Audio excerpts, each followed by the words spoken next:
Muy buenos días, buenas tardes, buenas noches, lo que sea ya desde donde tú nos estés viendo. Bienvenidos a Con las manos de Mirena, este canal que acoge a todos aquellos que nos quieran contar algo que sirva para el bienestar global, para el bienestar de los demás. Hoy estoy nuevamente con Claudio Pérez Andreo. Bienvenido, Claudio. ¿Qué tal? ¿Cómo estás? Hola, muy buenos días y un placer. Yo aquí pues sigo con mis cosillas y genial, la verdad que genial. Y a la espera de poder, pues eso, ayudar un poquito más a los demás. Claro, compartir desde el corazón, desde lo que uno va conociendo y le va sirviendo para que los demás puedan cogerlo o dejarlo a un lado, lo que mejor os convenga. Hoy con Claudio, bueno, antes de nada, para los que no lo conocéis, Claudio se dedica a acompañar a los agricultores para lograr unas mejores cosechas, unas cosechas más conscientes y de mayor calidad. Y hoy con él vamos a charlar sobre cómo generar un huerto en tu casa de la manera más ecológica y sostenible posible. Bueno, Claudio, antes de nada, que lo veníamos hablando antes de grabar, ¿cuál es la diferencia entre ecológico y tradicional de echarle pesticidas, de no sé qué? Cuéntame un poquito. Bueno, la diferencia en sí es que, o la diferencia más notable es que en la agricultura convencional se puede utilizar cualquier tipo de producto, ¿vale? Sea el que sea, mientras que rinda en unas condiciones de producción, ¿vale? Y mientras que no estén prohibidos esos productos o esas sustancias, por supuesto. Y en la agricultura ecológica lo que se hace es que se intenta que los productos que se le echan o que se aplican en la agricultura ecológica, pues sean, aunque sean químicos, pero que sean químicos de origen natural, ¿vale? No sean de síntesis, porque la agricultura convencional lo que hace es aprovechar, sintetizar una materia o un material en concreto o una partícula en concreto que tiene unas acciones concretas y pues reproducirlas en un laboratorio o en una pues, fábrica química, ¿vale? Eh, También se hace eso en la agricultura ecológica, pero se hace a través de procesos naturales, ¿vale? No hay procesos, una sintetización de la molécula, ¿vale? Esa es la gran diferencia que hay. Ujú. Luego, por lo Claro, demás, puedes hacer todos los trabajos que se hagan son iguales. claro, Son claro. exactamente iguales. La única diferencia es esa, que aplicas productos y luego ya nos podemos ir a que pues te vayas a la rama de la permacultura, te vayas a la rama de la agricultura natural, a la agricultura orgánica, a la agricultura que yo me inventé o el que otro se invente. Bueno, pues cada uno le da Claro, el nombre que quiere, ¿no? Yo no sí. he encontrado un nombre para lo que yo hago porque realmente lo que yo hago es guiar a los agricultores. Así que lo que yo hago es agricultura y punto. Porque agricultura, la simple palabra agricultura significa cuidar del campo. Cuando echas químicos, no estás cuidando del campo por la acción que tiene futura esos químicos en el campo. No la inmediata, sino la futura. Como no se tiene en cuenta eso, no estás cuidando el campo. Estás Claro. envenenando. Entiendo que en la agricultura más comercializada, más no sé qué, todo vale para poder generar muchísima más plantación y muchísimo más producto en el mínimo tiempo posible. Y en la en la ecológica y más natural, pues ya no todo vale. Porque esto que acabas de decir, a la larga, aunque ahora mismo esa tierra o esas personas que se están comiendo eso que has cosechado no tiene una consecuencia inmediata. Sí, a la larga, pues esas tierras acaban estropeándose, acaban degradándose. Y luego comprendo también que las aguas de lluvia filtrarán esas toxinas y al final acaban llegando a muchas otras partes, incluso a las aguas subterráneas que se filtran y luego nos bebemos eso también. Sí, bueno, eso tiene su parte de realidad y su gran parte de mentira, ¿vale? No vamos a entrar ahí porque es una cosa muy Sí, extensa por la larga, que larga. podemos hablar Sí, y sí, sí. sería interesante pues hablar con otras personas también que entiendan del tema, ¿vale? Como yo lo entiendo, no hay contaminación de los acuíferos tal como se dice, Ajá. ¿vale? Pero hay una contaminación de los acuíferos que habría que tener en cuenta. Muy bien, pues eso para otro día, otros temas. Bueno, seguimos aquí con lo que estamos, que nos interesa tanto. Vamos a ver, yo que tengo una huerta, un terreno, entonces decido desde cero, ponerme a plantar pues mis 4 cosas para mi casa, algo básico. ¿Qué es lo primero que yo tengo que saber a la hora de generarme un huerto? ¿Cómo está la tierra? ¿Qué tengo que hacer con la tierra? Si tiene piedras las quito, cuánto aro, cuánto voy a necesitar de agua. Bueno, cuéntame lo básico para comenzar.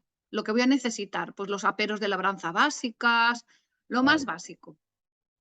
Muy bien. Lo principal de todo es que te encuentres con ánimo, te encuentres con muchas ganas para encargarte de algo que es un ser vivo, ¿vale? Sí que es verdad que no es un animal, que tienes que estar dándole de comer todos los días, tienes que estar vigilando todos los días porque puede enfermar y todo esto, ¿vale? Pero lo primero de todo es encontrarte con esa ganas, con ese ímpetu, con esa ilusión, sobre todo ilusión. Pero aquí hay que matizar algo. ¿Desde dónde lo voy a hacer? ¿Vale? ¿Lo voy a hacer desde una rebeldía porque el sistema no me está haciendo esto y estoy peleado con el sistema y voy a hacer esto? ¿O lo voy a hacer, de verdad lo voy a hacer porque quiero alimentar a mi familia, porque realmente es algo que sale de mí con unas ganas, con una ilusión que no es externa, sino que me nace en mí, no por la rebeldía de que, pues este agricultor lo hace de esta forma, o los agricultores lo hacen así, o las multinacionales lo hacen así, siempre están contaminando? Si lo hacemos desde ahí, no estamos tampoco haciendo una agricultura natural o ecológica, porque lo estamos haciendo desde un artificio, desde algo que no es nuestro. Pero ahora, si lo saco de mí, sin mentirme y siendo honesto conmigo mismo, es decir, es alguna ilusión que yo tengo para darle de comer a mi familia sanamente. Entonces, ese es el primer paso de que todo te va a funcionar mucho mejor que si lo haces desde una rebeldía, desde un enfado, desde un cabreo con el vecino de al lado porque le echa pesticidas, o el otro, o el otro, o el otro, ¿vale? No hay una competición aquí. Tiene que ser una alimentación, alimentarnos desde algo sano. Y luego, pues una vez que tienes eso y tienes terreno para cultivar, sobre todo, lo primero que, si es una huerta para casa, que es lo que estamos hablando, es partir el terreno en pequeñas parcelas y tenerlas muy claras y no hacer que las parcelas se mezclen unas con otras. En esas parcelas lo que vamos a hacer es una rotación de cultivos a la larga. La rotación de cultivos es lo primero que se tiene que tener en cuenta y es algo que se tiene como que es lo que se va a utilizar a la larga, ¿vale? Porque si yo, por ejemplo, tengo un terreno de 100 metros y voy a cultivar 10 variedades distintas, ¿vale? Pues tendré que hacer 10 parcelitas, ¿vale? Luego, por ejemplo, tenemos que la patata necesita más extensión. Pues cojo 2 parcelas para patatas, pero siempre las parcelas tienen que estar delimitadas para hacer esa rotación de cultivos, para saber qué cultivo he plantado en esa parcela, en esta, eh, eh, yo lo diré, tantas palabras que tengo en la mente, al final se olvida alguna.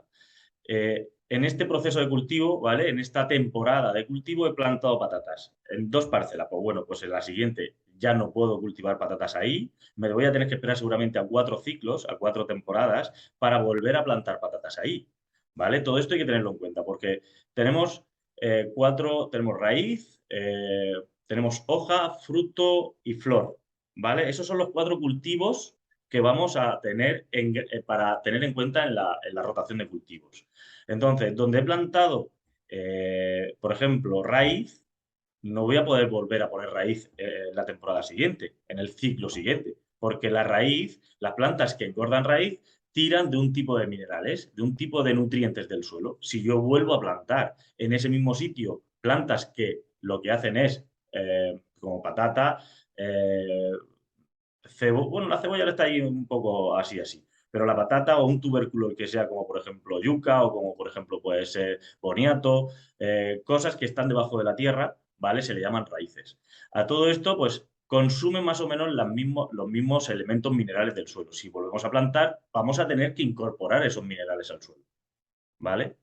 Entonces, ¿qué ocurre? Si yo planto otra cosa, por ejemplo, hoja que está para consumir hoja, por ejemplo, lechugas, pues sé que van a consumir del suelo otro tipo de nutrientes, mientras que los nutrientes que el ciclo anterior han consumido del suelo se están regenerando de nuevo, ¿vale? Por eso hay que seguir el ciclo de cuatro ciclos, ¿vale?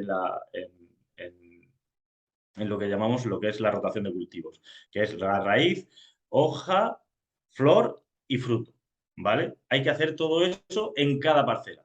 ¿De acuerdo? No me acuerdo muy bien cuál era la rotación porque no lo tengo muy en cuenta, porque en horticultura no estoy tan puesto como en arboricultura o en cereales o en extensiones de terreno, pero sí que es verdad que en cuanto te metes en internet, ves rotaciones de cultivo, cómo son las rotaciones, y te lo pone. Primero hoja, luego tallo, luego no sé qué, y ya lo tienes claro y así lo haces, ¿vale? No, ahí no hay problema ninguno. Y una vez que ya tienes claro las parcelas que necesitas para la rotación de cultivos, las herramientas que necesitas es algo para mover un poquito la tierra, que puede ser una azada grande y una azada pequeña para cultivar luego después, para trasplantar, y poco más, un rastrillo, una pala. Eh, no son herramientas tampoco muy costosas, pero son herramientas que se pueden tener ahí.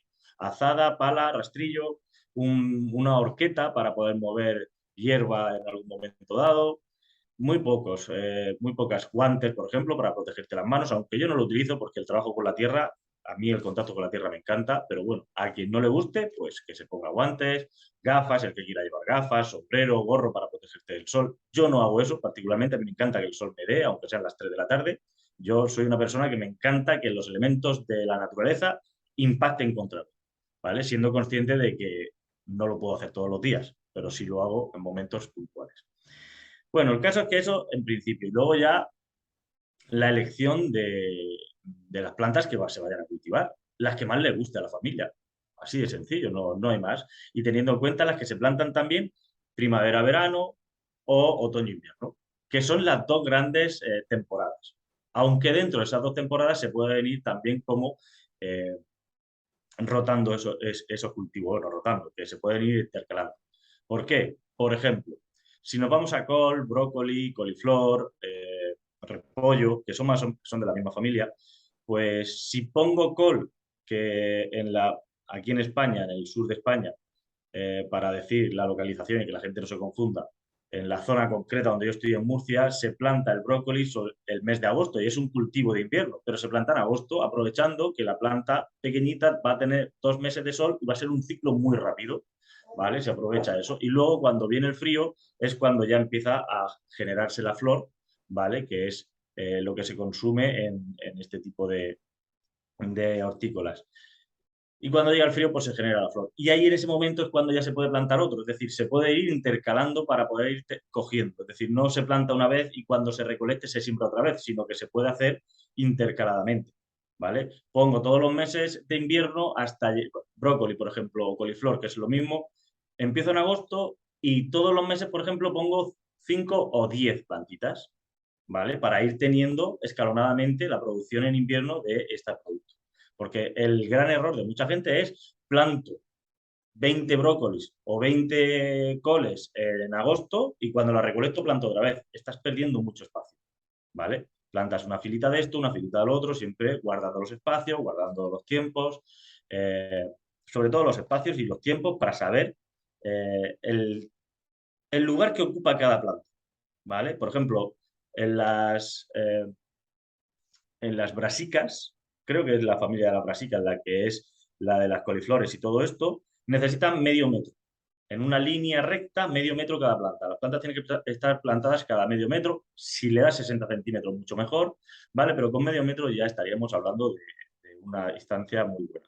Por ejemplo, si plantas lechugas cada 20 centímetros, 20, 30 centímetros, si es una lechuga baby un poquito menos, despacio. Las tomateras tienen que estar, por ejemplo, también a 50 centímetros, 60, en la misma línea, ¿vale? Eh, hay que ir viendo un poco, bueno, lo que son rabanitos, zanahorias, todo lo que sea así que pequeños tubérculos se pueden sembrar directamente en el suelo, es decir, coger con la mano, extender la semilla y enterrarla con la mano. No hace falta tampoco que estén muy profundas, una semilla se entierra muy someramente. Se suele decir que la semilla se planta, la profundidad en la que se siembra es 3 veces su tamaño, ¿vale? Entonces, a excepción de algunas, como por ejemplo el maíz, que le gusta estar pues, a 5 o 6 centímetros cuando el maíz tiene varios milímetros. Pero son excepciones concretas bueno, que no vienen al cuento, que aunque lo plantes un poquito más arriba va a salir igual, no pasa nada. Pero cuando se cultiva, pues se planta a unos 5 o 6 centímetros, se siembra a unos 5 o 6 centímetros. Y a partir de ahí, pues seleccionando pues, las parcelas y teniendo en cuenta los cultivos que nos gusta a la familia, pues vamos intercalando y vamos viendo que, por ejemplo, zanahorias. Pues si las zanahorias me gustan mucho, también voy a hacer lo mismo. Voy a coger un pequeño trocito y voy a sembrar para tener, por ejemplo, zanahorias que son un ciclo un poquito más largo, son unos 4 meses, pero voy a intentar tener zanahorias el máximo tiempo posible, ¿vale? Es decir, sembrando, por ejemplo, 1 metro cuadrado cada mes. Rabanitos, eso enseguida, en 15 o 20 días, tienes rabanitos, aunque sean pequeñitos, los arrancas enteros, los lavas bien con raíz y con todo y lo echas en la ensalada. Es un producto que se consume prácticamente entero, con hoja y con todo. En las hojas hay un montón de minerales, de vitaminas, de hierro, ¿vale? Entonces, saber todas estas pequeñas cosas también te hace que vayas consumiendo también productos sin tener que haber llegado al final del ciclo, ¿vale? Según en qué, otras no, por ejemplo, lechugas. Si las lechugas ya tienen hojas suficientes como para hacerte una ensalada, pues ya empiezas a recolectar, no te esperas a que tenga el cogollo cerrado, no, porque eso son especificaciones del mercado, no son especificaciones tuyas de casa. En cuanto ya tenga las hojas suficientes como para que una lechuga haga una ensalada para la casa, pues yo ya puedo estar cogiéndolo, ¿vale? Y así no hago que cuando estén todas acogolladas, como se dice, empiezo a recolectar. ¿Qué ocurre con eso? Empiezo a recolectar hoy, pero si he plantado 20 lechugas, en 20 días, la lechuga que hace 20 días para recolectar se ha expirado, la he desperdiciado. Entonces es mejor adelantarte un poquito a ese ciclo y empezar a recolectar antes de que se madure o empiece a echar la flor, porque una vez que la lechuga empieza con su tallo floral, está más amarga, está más dura, ¿vale? Entonces a eso no nos gusta. Nos hemos acostumbrado a que la lechuga sea una cosa muy, muy suave y muy fresca, ¿no? Pero la lechuga en sí, cuando tú te la cultivas, es una hoja bastante más dura de lo que estamos acostumbrados, con mucho más sabor, ¿vale? Y entonces ahí hay un pequeño cambio. Y la gente pues dice, hostia, es que las lechugas no me salen bien. Pero no es que no te salgan bien, es que lo estás haciendo bien. Mejor dicho, es que lo estás haciendo bien. Quien no lo está haciendo bien es aquel que una lechuga que necesita lo normal de entre unos 2 meses y medio a 3 para hacerse, en 1 mes y medio ya está en el mercado. ¿Vale? Y no sé si tienes alguna pregunta para hacerme en esto que te he estado comentando, pero es muy sencillo hacer una vuelta en casa.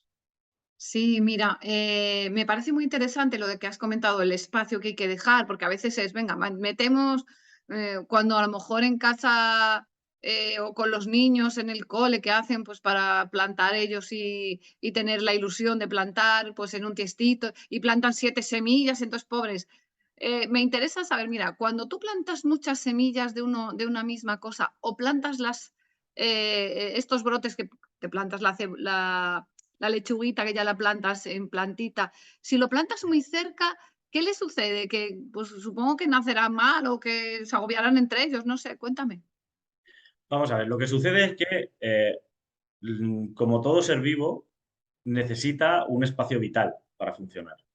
En las plantas lo que necesitan es luz, agua y minerales, ¿vale? No necesitan otras cosas. Aparte de que en torno a eso hay una inmensidad de cosas que no nos vamos a poner aquí a decir porque ya son tecnicismos, son cosas que no vienen a cuento, ¿vale? Pero que esas son las 3 cosas más fundamentales. Es luz, agua y minerales, que es de lo que se está formando la planta, prácticamente. Entonces, si las ponen muy juntas, al final la luz no les va a llegar la suficiente luz a las plantas y va a haber una competición y van a ir creciendo hacia arriba, no creciendo, por ejemplo, hacia los laterales, que es como a lo mejor pueda crecer una planta de coliflor, por ejemplo, o una col.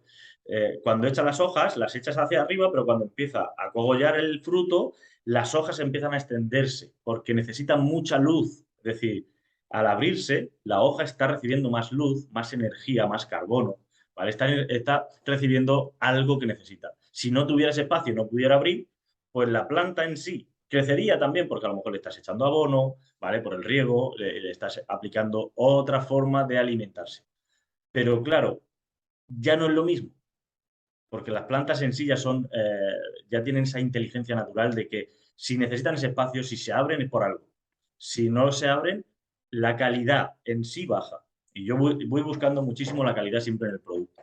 Estoy muy convencido y por muchos estudios que he leído ya o medios estudios que se están dando es que a mayor calidad de producto, de alimento, menos necesidad de alimentarnos, es decir, menos necesidad de alimentarnos en cantidad.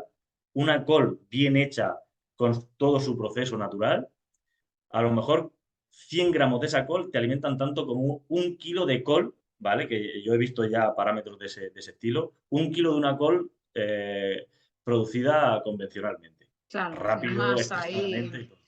es que, mira, hay algo que yo no sé en dónde lo leí, que decía, alguien que defendía que la gente comiera carne, y decía: "Pero vamos a ver, si hay estudios que dicen que las plantas, la gente que lo mira a través de la cámara Kirlian de que ve la energía de las plantas también, de los seres vivos, este tipo de cámaras pueden observar que cuando tú vas ya con la intención de cortar el vegetal ya sufre de una manera a lo mejor diferente que un animal, pero ya sabe que va a ser cortado o que... Y entonces digo, pues es que ellos también tendrán su sentir de decir, pues me he criado aquí, me he generado, pues es como si tú estás toda la vida y en vez de comer frutas, verduras, hortalizas, cereales, no sé qué, toda la vida te alimentas de pasteles. Pues no será lo mismo lo que tú tengas y las plantas le pasarán igual. O si creces en una cárcel.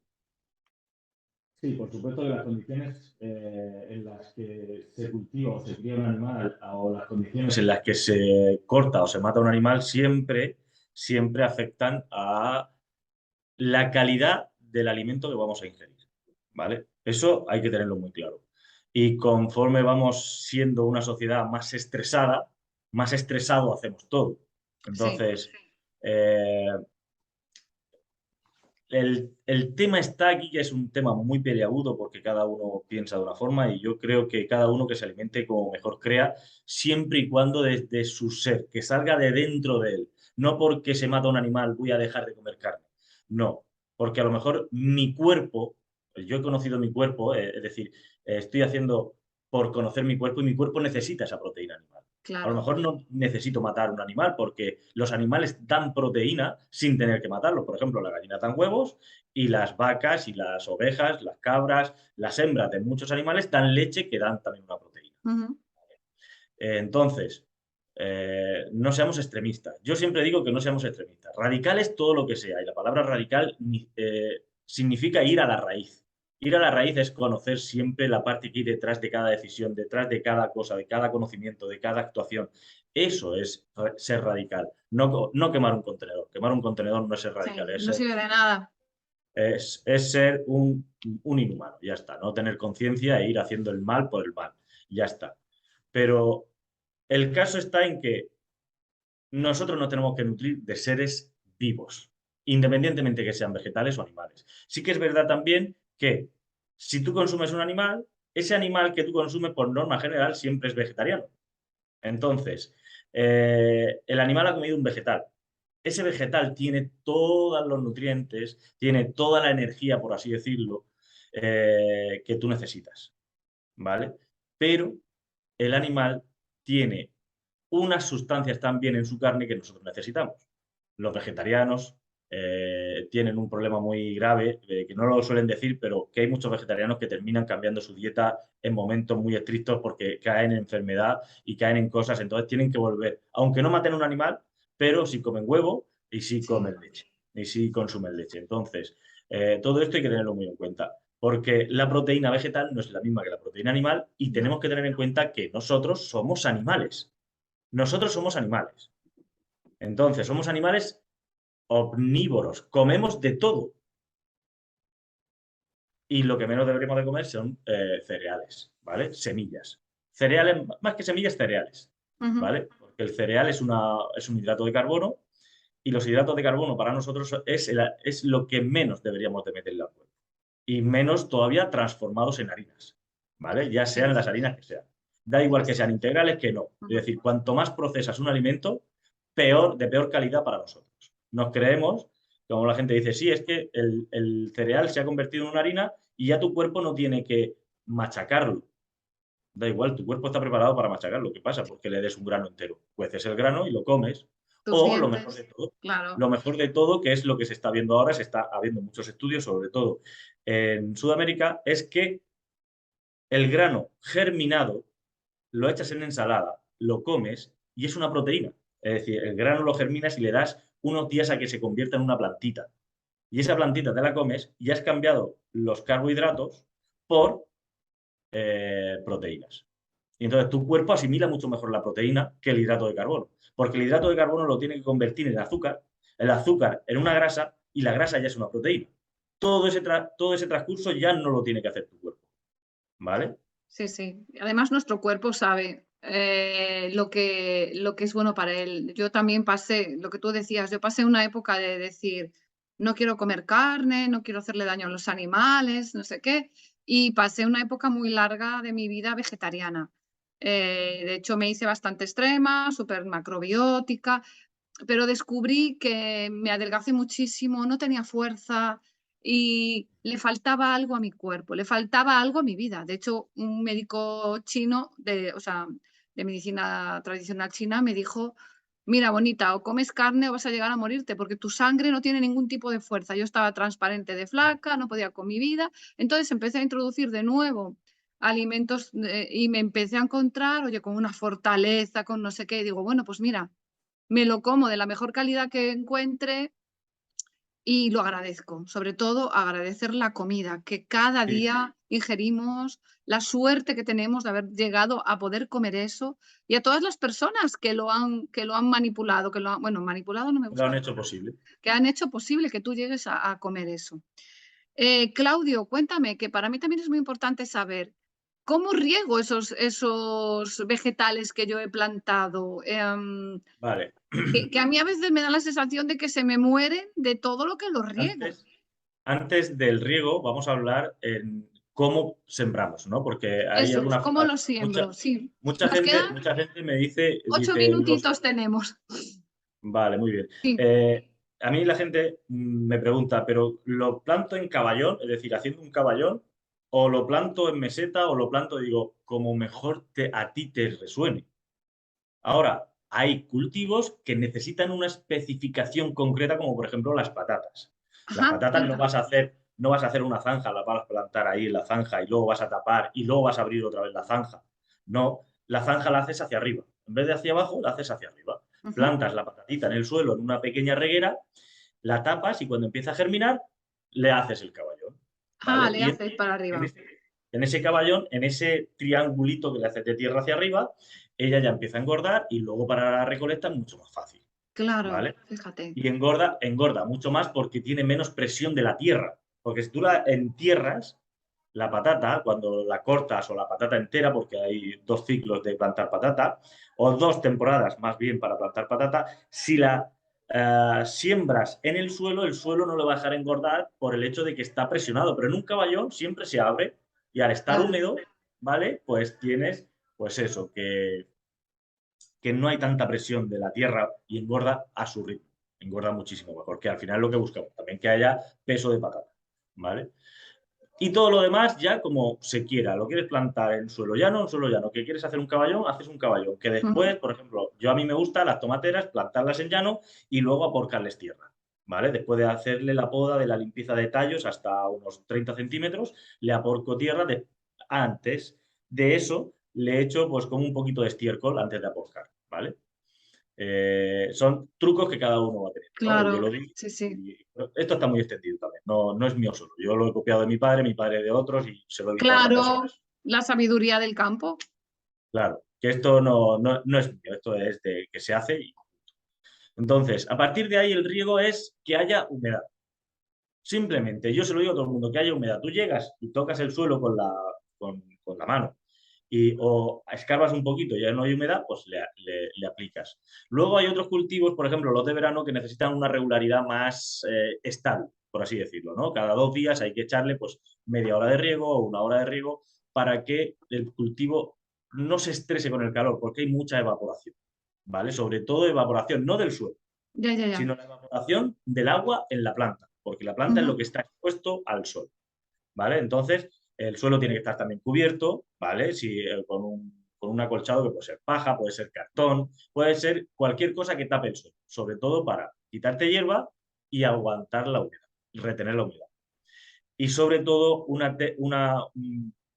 algo que se lo digo a todo el mundo, es cuando terminas un ciclo, abonas, cavas y esperas unos días a volver a plantar. A volver a plantar, esperas. Claro. Y mira, esto que has comentado de la paja o del cartón, que me parece muy interesante, lo he visto también en varios vídeos, y pones la paja o pones el cartón, haces un agujerito y plantas ahí la semilla o lo pones encima.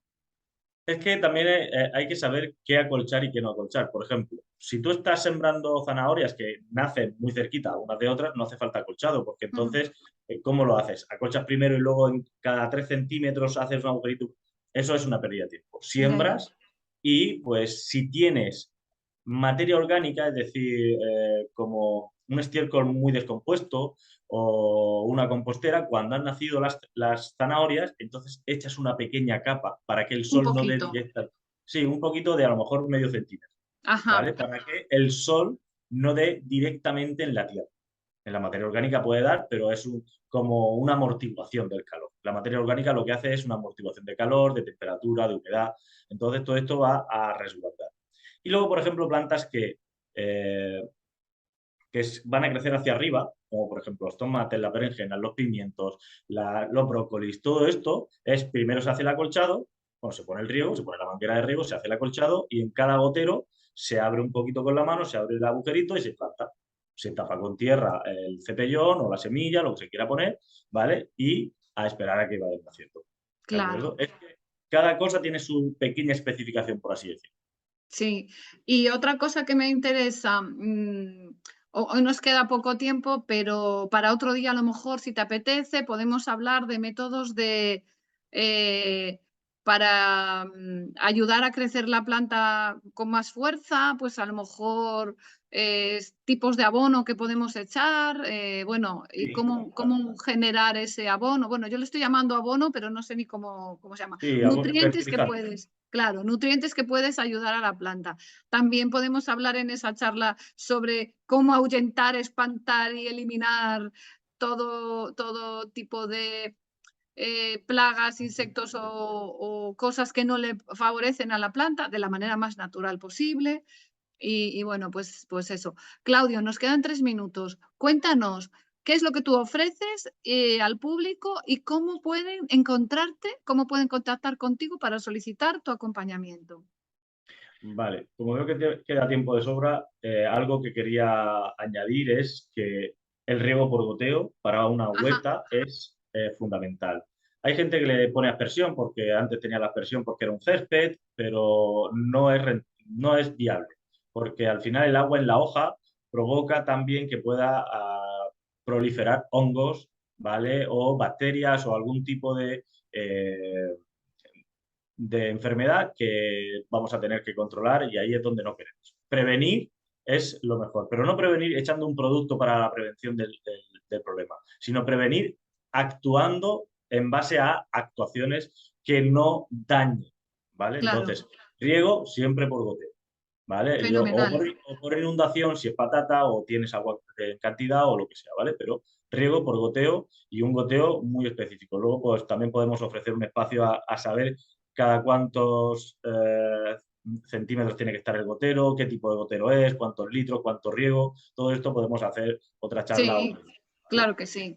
Y bueno, lo que yo ofrezco es muy sencillo, es un acompañamiento y sobre todo lo que ofrezco es eh, el conocimiento que yo tengo cuando te veo, ¿vale? Porque yo cuando te veo, yo lo que realmente recibo de ti es una energía, ¿vale? Y esa energía es la que empieza a hablarme antes de que tú hables, ¿vale? Cuando llego, por ejemplo, a conocer a un agricultor nuevo o cuando, da igual, estoy ya en el tercer asesoramiento y llego y noto que la persona está inquieta, lo noto, entonces hago preguntas concretas para saber cómo está su estado en casa, cómo está él anímicamente, si le está pasando algo, sin hacer muchas preguntas ni atosigar, porque al final no quiero entrar en su vida personal, pero sí quiero saber cómo está a nivel personal, ¿vale? Claro. Porque yo Ujú. no soy nadie para meterme en la vida personal de nadie, pero a Sí, partir de ahí hacerme la idea de qué vamos a hacer ese día, ¿no? Y qué claro. él necesita o ella necesita en ese momento. Nos queda 1 minuto, Claudio. Dame el contacto. Bueno, todo esto aparece debajo del vídeo, como siempre, para que puedan contactar contigo. Sí, pues como siempre digo, por teléfono es lo que más me gusta, es más directo, siempre lo llevo encima y si no te llamo, si no te cojo el teléfono, te llamo en cuanto esté desocupado y el teléfono es el 660-829-671, teléfono de España, con el prefijo 34 si está fuera de España y puedo ayudarte también, aunque no pueda visitarte en un momento dado, pero si puedo ayudarte, ahí estoy. Redes sociales, en Facebook, Claudio Pérez Andreo. En Instagram estoy como Agricultura en Libertad y en el TikTok